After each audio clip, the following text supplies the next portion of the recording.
Julian, for that very gracious introduction. Okay, well, welcome everybody to Treborth today. It's great to see so many people here. It's great to see that people have come to today as the last bit of the extended birthday celebrations, and people have come as far away from Ireland and Suffolk. Actually, Suffolk's more difficult than Ireland, so particular congratulations to people that come from Suffolk.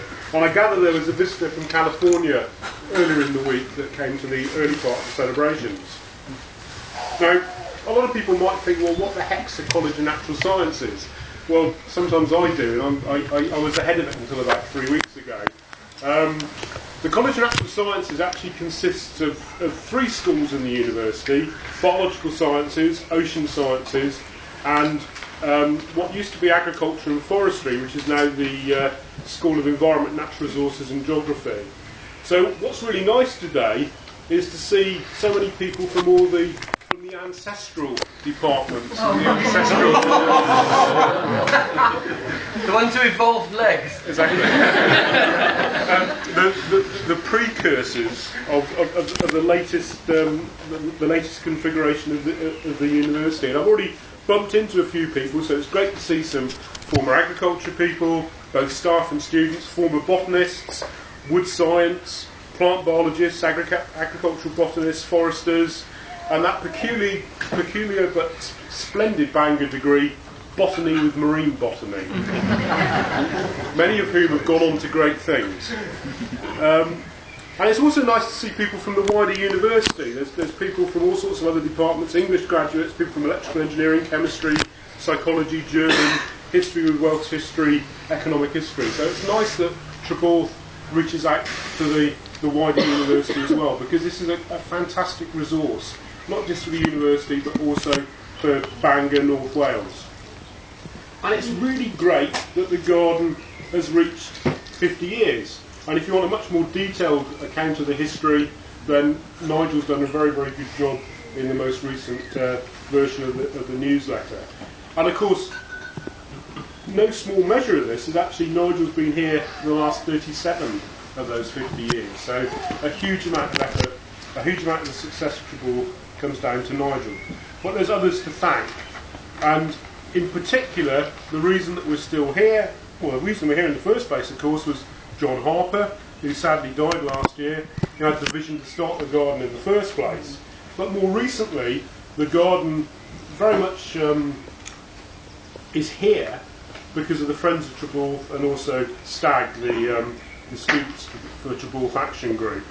And I've always been most impressed by STAG, and I must say the 2 young ladies that came and sold me a calendar on a dull winter day brightened my day up considerably. But as a senior academic, there was an ethical dilemma.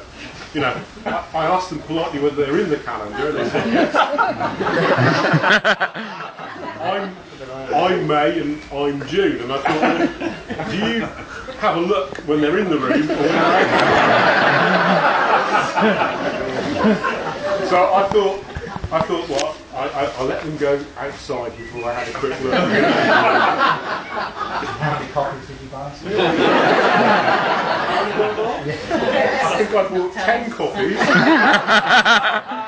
And my father was a great admirer of the Students' Action Group because he got one for Christmas, but I also gave the Vice-Chancellor's office one as well. So the Vice-Chancellor's secretaries were great admirers of the calendar as well. But the Friends of Treborth and STAG have done a huge amount of volunteering, fundraising, and have really kept the place going, because with diminishing resources in the university, basically it has to be organised and Nigel has to be supported. So they're absolutely fantastic job. June's a great time to visit the garden. The garden's looking absolutely fantastic today, and it really is a tribute to so much voluntary activity. Now, since George Turner and I are very recent additions on the staff, though George has history in Bangor, and both George and I have been great supporters of Treborth in the short time we've been here, and we've also been lucky to recruit from America a chap called Tom DeLuca, who I was very pleased to hear put in a bid to the Royal Society to get the Risotron upgraded last week, so fingers crossed on that one. So hopefully Treborth's going to be here for another 50 years, I think there's one of the things I'd like to see is perhaps Treborth being taken forward much more in a community setting, which would then basically reflect its wider role beyond the university. And I hope that we can take Treborth forward so that some of the people from Stag are going to be in 50 years for the 100th celebration. It'll be really good. So I'm going to sit down now and let the afternoon proceed. But thanks everybody very much.